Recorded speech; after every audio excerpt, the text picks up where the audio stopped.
So imagine if you had that unshakable confidence in your voice, that unshakable conviction, that unstoppable knowing, no one can do this better than me because it's my gift, it's what I was meant to do, it's what I was put on the planet to do. You have learned that your mind does what it thinks you want it to do, and so you're telling it what it is that you want. You are being completely responsible for the pictures and words in your head. You are making good things familiar and negative things unfamiliar. When you can understand what's really going on between your mind sabotaging you, then you can stop it. I've always believed you can't fix what you don't understand. And understanding is power. And many people say, oh, you know, my mind, and I can't control stuff, and I'm just out of control, and I can't change. I've always been like this. And that's not true. When you can look at what runs you, your wiring, and make sense of it, you can also overcome it. So this is one of the most powerful ways that your mind could sabotage you before you understand it and change it.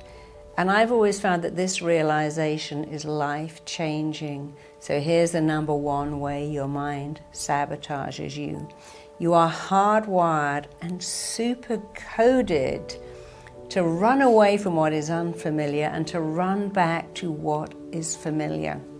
What does that mean? Well, it means that 500 years ago, what made you safe, what guaranteed that you could survive on the planet, was staying with the familiar and avoiding the unfamiliar. Nobody who lived in a walled city or indeed a fort in the Wild West would go out for a walk late at night or go, oh, I think I'm going to meet some new people, I'm a bit bored.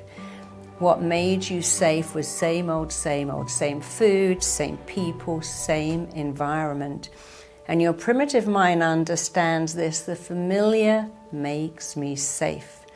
And if you've ever seen 2-year-old kids, they'll say, I don't like that, it's got lumps in it. I don't want that, it's different. That's the wrong spoon, the wrong cup, the wrong story. They only like one doll, one teddy. They want the same story every night. They won't eat stuff they don't know or recognize because their primitive mind at the age of 2 says if you only eat what you already know, you'll make it.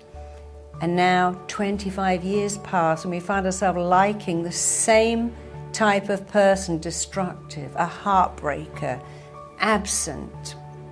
We find ourselves going for what's familiar. And nothing makes this more clear than this study. 70% of lottery winners will go bankrupt in 3 years if they haven't had a familiar relationship with money. If they've only ever just made enough to pay the bills and had nothing left, then they will find it very hard to invest that money and keep that money. So how do you get around that? Well, first of all, understand it. Okay, I've sat on the couch for so long eating potato chips and watching TV, I've forgotten that my body is designed to run and jump and move. I've had my heart broken so many times that I now just expect that. Every job I'm in has never worked out. So it is an absolute fact that you are hardwired and super-coded to go back to what you know and avoid what you don't know. But here's another fact. You can make anything you like familiar. I've seen this the most in such a simple thing. When people come into my office and I might say, oh, that's a lovely coat. They go, oh, I've had it for 7 years, got a hole in it. Or, oh, I heard you were the best salesperson in your team. Not really, it was just a stroke of luck. I've seen this at the lower end and right at the top. Oh, I love that movie you made. No, it wasn't very good. It won an Oscar.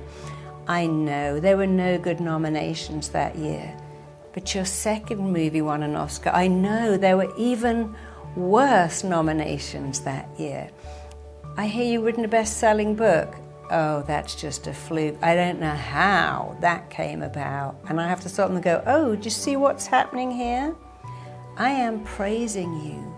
Not only are you rejecting the praise, you're adding in criticism. You know why? In your life, praise was unfamiliar. Guess what was familiar? Of course you know, being criticized. And now your brain is so keen to run back to what it knows that it rejects praise and adds in criticism. I just took in 8 cats that are about to be euthanized, tiny kittens, and I saw with them that I had to hold them every day and go, okay, we're going to make being stroked familiar. We're going to make being held familiar. And very quickly they would lie in my arms like babies. If I hadn't touched them, they would have been feral. So, and that happens with babies. If you hold a baby that's never held, they go rigid. They have attachment disorder. If you don't have love or praise or money or success, you start to reject it. So how do you get around that first way your mind sabotages you? Do this. You go, I am making praise familiar. I am making success familiar. I'm making taking sugar out of my coffee familiar. I'm making going to the gym or doing some stretches at home or really believing in myself familiar. Never add, if it kills me, if it's the last thing I do, just say I'm making it familiar. And as you do that, make all the negative stuff unfamiliar, being down on yourself, diminishing yourself, criticizing yourself. Make praise familiar, criticism unfamiliar. That on its own, I promise you, will change your entire life. Here is the second way your mind can sabotage you, and it's a biggie.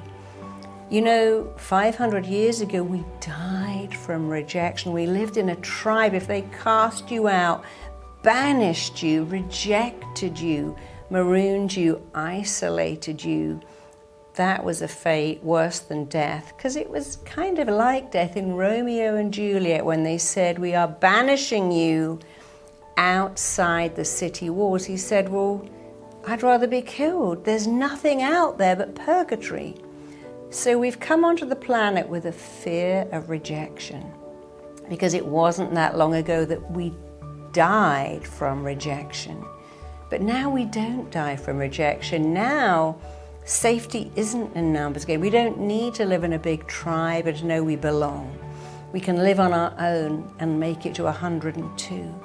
But we still feel as if rejection will kill us. And you know how this is real? Listen to some songs. I'll die if you leave me. I can't live without you. My life is over without you. You're the only one for me. I can't go on.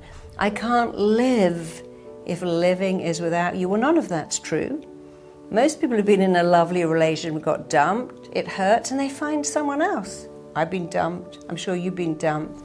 I had my heart broken. I guess you have too. But then we found someone even better. So you have to not fear rejection. People say to me, you know, I want to be a speaker, but I'm terrified of going on stage. I want to be an actor, but what if I get rejected? Well, what if you get rejected? Who cares?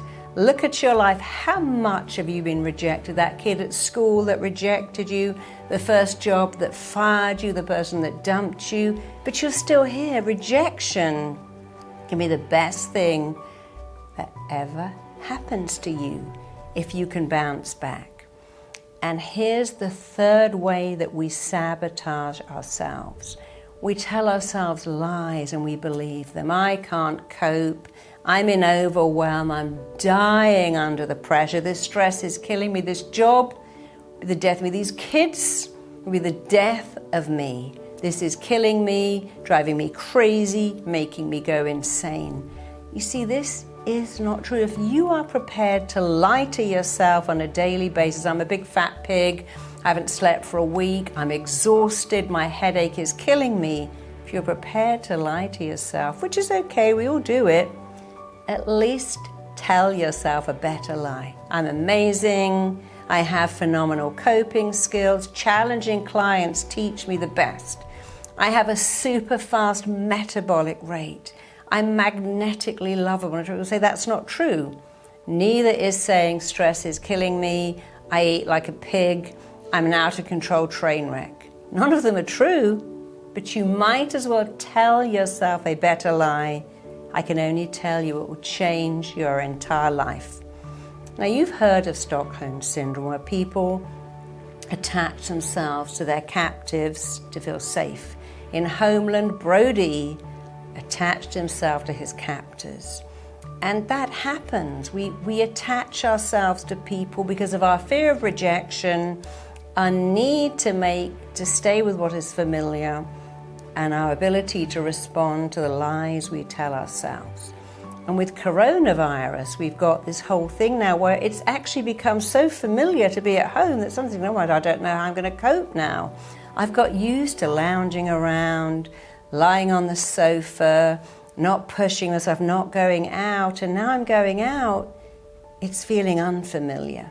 So we have to make what was comfortable, uncomfortable, what is uncomfortable, comfortable. So if you think you can, and if you think you can't, you're absolutely right, because you are what you think. And every athlete, every Olympic athlete bar none, every celebrity, every rock star or actor that you see must believe in themselves. For people to believe in you as an athlete, as a performer, they have to believe in themselves first. They have to have a belief that is so strong, so invincible, so consistent, so ever-present that others believe it too. You know, Muhammad Ali said, I told myself I was the greatest before I really was the greatest, before it became true, and then it became true. What a concept. Say, I'm the greatest and become the greatest. And we'll say to Michael Jordan, gosh, you're lucky. He said, I know, the more I practice,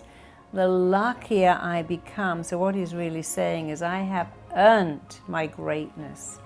And we often look at singers, we look at movie stars, and we think, well, that was easy. It isn't often easy. Ed Sheeran slept in parks.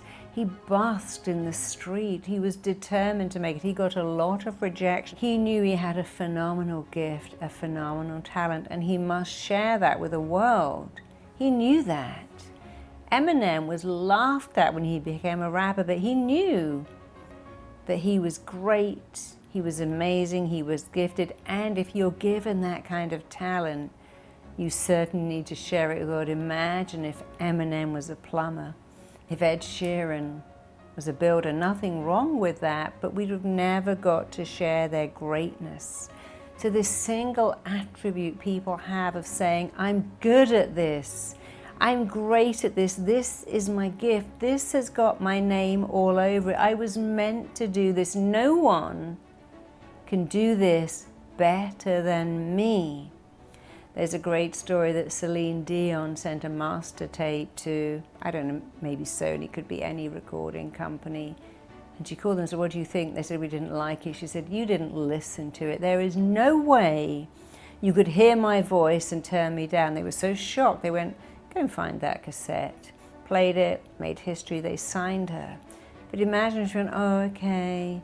Yeah, I get it, you don't like my voice. All right, I'll do something else. We never would have heard that song. My heart will go on. So many people who are knocked back come back and go, no, no, no, no, you don't understand. This is who I am. This is what I do. I have a gift. I have a voice. I have a talent. And that single attribute of knowing they're good and telling you without bragging, without even showing off, just saying, hey, this is my gift, this is my skill set, this is my area of excellence. No one can do this better than me. And imagine if you're a flight attendant and you had that gift to say, hey, you're in safe hands, to be the kind of parent that isn't intimidated by a school teacher, because you know I am the best parent, I'm the best partner, I'm the best at what I do. Whatever you do, you can be the best at it. There's someone in London called Jane Ashley, she's Paul McCartney's girlfriend, and she makes cakes, only cakes. She doesn't make chicken recipes or pies, just cakes. She charges $800 for a cake. She's written books about cakes. She has a shop just selling cakes. and she's an expert at one thing, and she tells everyone, I am the best cake maker in the world. Imagine if you had that and you could say, my nursery school, my coffee bar is the very, very best because I'm the best, because I promise you, if you don't believe in you, how can someone else believe in you? How can anyone believe in you if you don't believe in you? You have the power to access phenomenal potential to be the best, and you don't have to be famous. Not everybody wants that, but you can still be the best at what you do. I am the best hairdresser, bar none. I'm the best plumber. I'm the best contractor. I'm the best at having people around to my house and making a lovely dinner, and people just love hanging out with me because I'm so warm and friendly and caring and entertaining. Imagine that if you had such unshakable self-belief in your gift, your talent, your skill set, whatever it was. The other day I was saying to someone, oh, I can turn any cat. They were going, oh, I got this cat. And I said, I can turn any cat. I can turn any cat with food and love, because I can. I wasn't showing off. It's like, oh, give me this wild, crazy cat.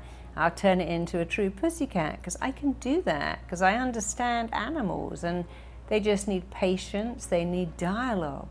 They don't have to be famous to do that, but I have a friend who was actually in the Boomtown Rats. He was a rock star.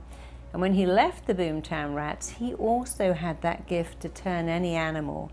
And he created a whole company training animals to be on stage. He actually trains the corgis that you see in The Crown. He's trained so many animals to be in adverts, to be on the screen, because it's his gift. And he'll say, oh, give me an animal.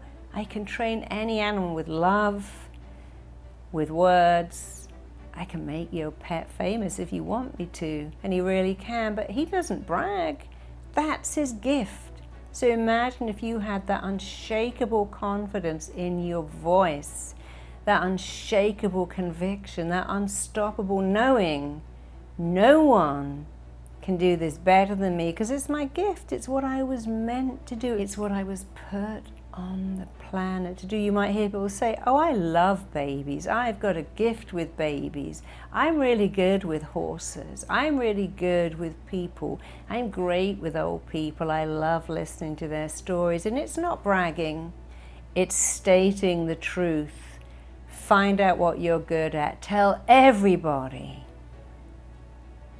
And make that a statement of truth.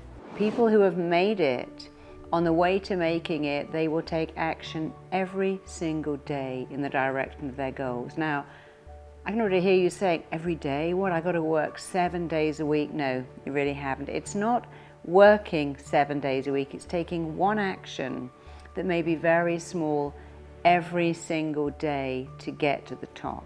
Let me give an example. One of my clients, who's an Olympic athlete, was telling me that somewhere he read that Michael Jordan, I think it's Michael Jordan, even trained on Christmas Day, and he didn't train on Christmas Day. And he said, when I read that someone of that caliber trains on Christmas Day, I trained on Christmas Day.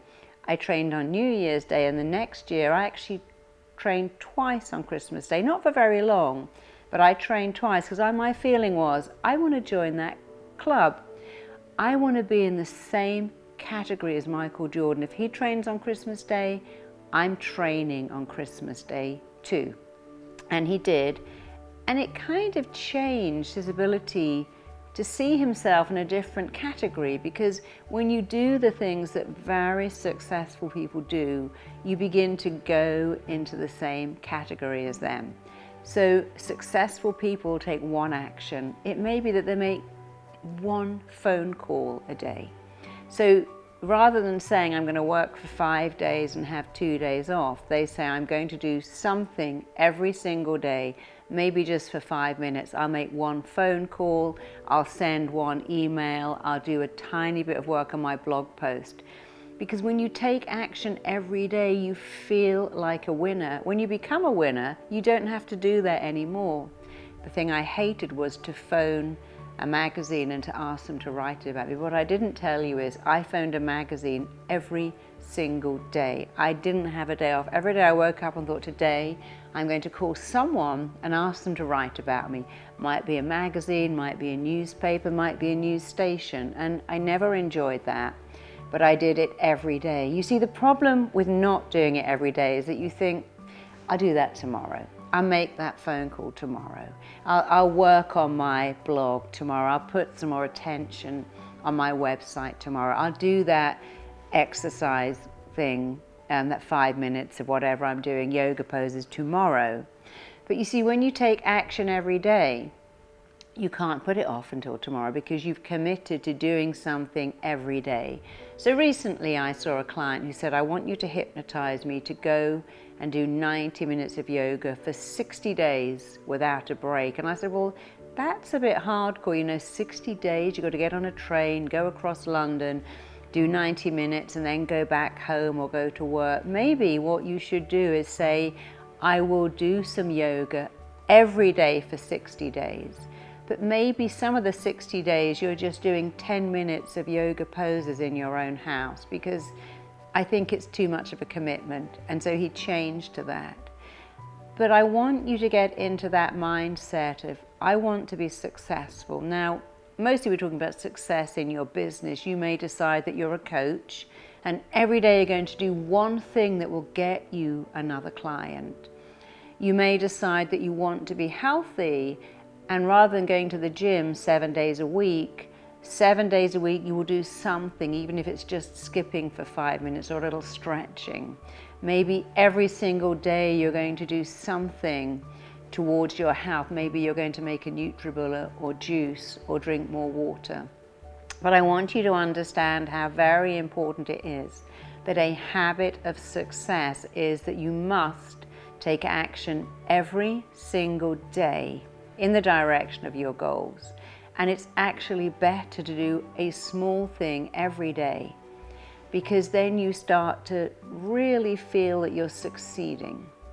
The actions you take on a daily basis determine the kind of person you become, the kind of life you lead, the kind of success you have. So I want you to think with me about what you could do every day, because most people do this. They work too hard 5 days of the week, they put in too many hours, they come home, and then when they take the weekend off, which they've deserved, they don't ever really enjoy it because of the guilt, because of the mind saying, I should be doing this, and I could be doing that, and I ought to be doing that. And even when they go to the cinema, they're thinking, I've got all these emails that need to be answered, all these phone calls I need to make, I need to work on my website, my blog, I haven't spent enough time with my children, and they can't enjoy their downtime.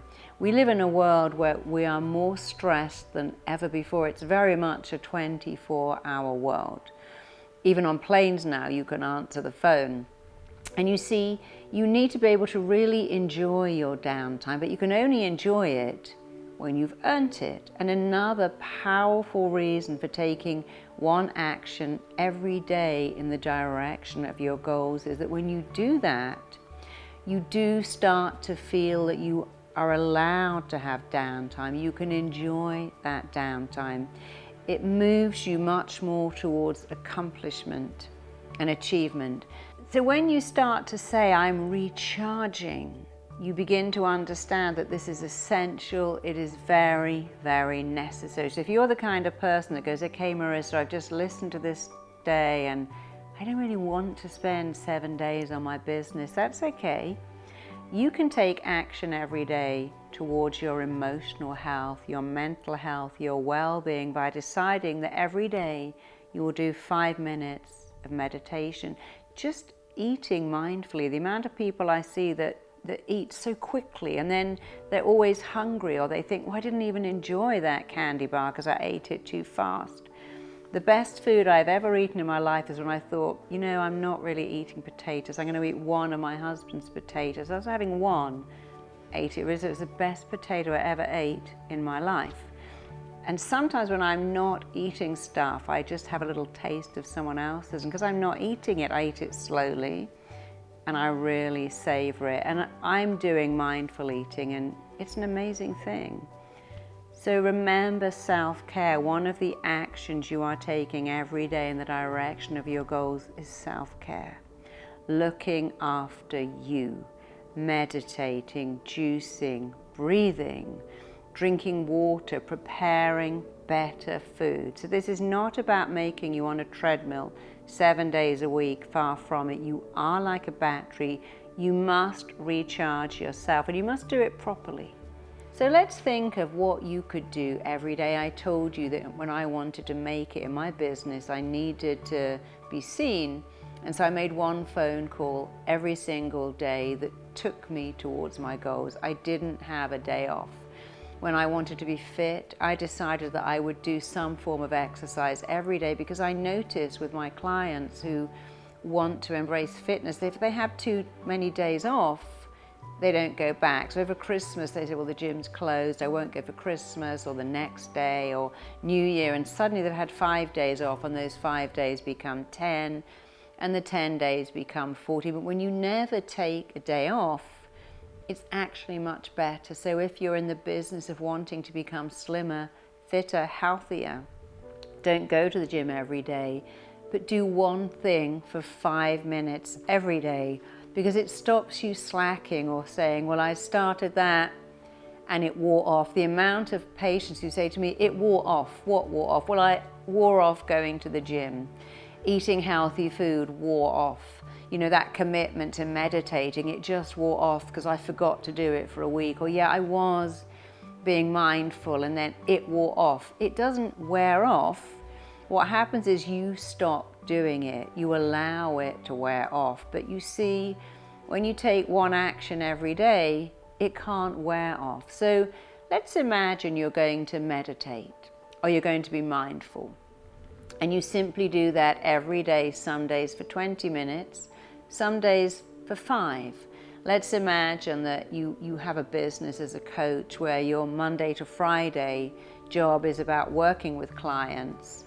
And then when you're not working with clients, you're working on attracting clients. But in your weekends, you could still take 5 minutes to make a call, make an email, look through some material, find a way of attracting more clients. Let's imagine you have a blog and you just decide at your weekend to work on that for 5 or 10 minutes, that's all. Try to do it first, because you know when you do what you hate first, you feel like a winner.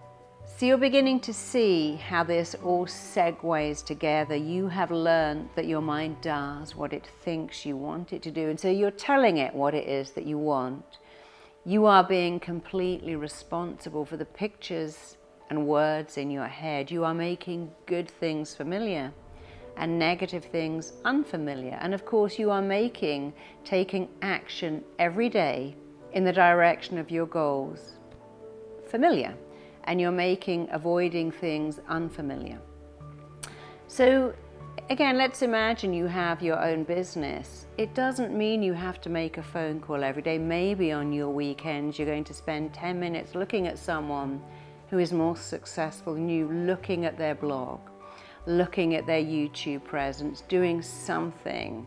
I can't emphasize enough, it doesn't really matter how big that something is. It doesn't matter if you spend 5 or 10 minutes on it and then stop.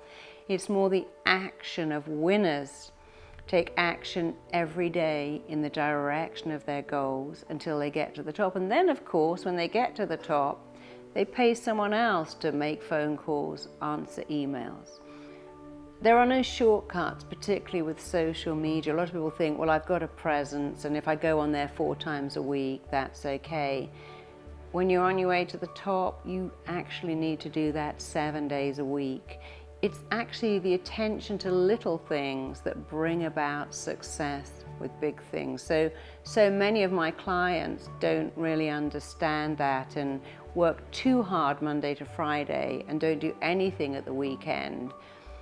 And then look at other people who overtake them and become more successful because they put some attention into the little things.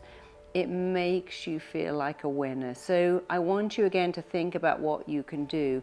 Maybe your thing is to be more successful as a parent, or to be more successful in your relationship with your partner. And therefore you can do what I call this thing called deep listening, which means you have 5 minutes of really paying attention to someone else. That's a goal. My goal is to be a much better parent, much more aware of what's going on with my kids. Or maybe my goal is to really make my relationship much more beautiful and committed. And the way to do that is something called deep listening, where you really listen to someone else and feedback what they're saying. Again, really just for 5 minutes. So rather than think, well, I'll have a day off from that, and it's my Sunday, and I've had all week of work, and I don't want to do anything this weekend except veg out, I really recommend you still take action in the direction of your goals, because it will make you feel so much better about yourself. And of course, when you feel better about yourself, you start to feel that you deserve success. When you feel that you deserve success because your actions are taking you towards it, you start to conduct yourself with that air of someone who is more successful. Your thoughts tend to radiate out from you and right back to you people who pick up your thinking. So often when I see someone who's very, very famous, all the people around them are slightly in awe of them because they have an air of success. It isn't just that they wear beautiful clothes and look as if they've been steamed. It's that they have this thing that permeates from them. They have this air of, I'm successful. They also have an air often of, I'm a good person and I'm a nice person, in the same way that very spiritual people kind of emanate this calmness that makes us all feel very calm around them. Successful people kind of emanate this air. But it's all the little actions they take that allow them to do that. So I hope you're getting this. So let me repeat one more time where we are up to today. You are now telling your mind exactly what you want, using very detailed, very specific, up-to-date, relevant words. You are absolutely making sure that the pictures and words in your head are positive. You are making positive behaviors more and more familiar, and you're making negative behaviors more and more unfamiliar. You are fully committed to doing what you don't like to do, and you are fully committed to doing that first. And now here's a new habit. You take action every day in the direction of your goals. Every day you do one thing in the direction of your goals. If your goal is fitness, that means you do a little something to do with working out. Even if it's skipping or going on a rebounder for a few minutes, you do that every day. Maybe you juice every day. Maybe you chop up vegetables and prepare healthier food on a Sunday so you can take that to work. Maybe you're more organized with buying the right food. So if your area is losing weight, then you take action every day. If it's your business, you send an email, you make a phone call, you look at someone else's blog, you look at someone else's material, you think of what you can do to attract clients. You look at your business and just work out what you can do by looking at other people who are doing what you want to do and copying what they do. And if it's in your relationship, then every single day you take action. That action may be simply complimenting your partner, making them aware that you know where they're at by saying, I love the fact that you did this, or I was fully aware that you did that. It's not difficult, and it's not the action. It's the consistent, every single day doing something that makes you a winner, and recognizing in the beginning, once you take a day off, then you take 2 days off, then you take 3 days off, and then you procrastinate. And the minute you commit to taking action every day, you cannot procrastinate. So when I had to, I didn't have to, I chose to ring a magazine or a radio network or a TV station every day. I never wanted to do that. But because I committed to doing it every day, I couldn't take a day off. There was no day off. Part of the commitment was I make one call every day. It took minutes. And when I did it, I felt good about myself all day because I joined that club. People who make it on the way up take action every day. And that's what I did. And I really invite you to do that too, because I see over and over again how it changes my clients' lives, how it makes them more successful. And I know it's going to change your life. If you enjoyed that video, check out the next one right here. You can also click the link below right here for your free gift. When you focus on where you want to go, you actually go towards it. The more you focus on where you want to be, the more your mind, like a heat-seeking missile,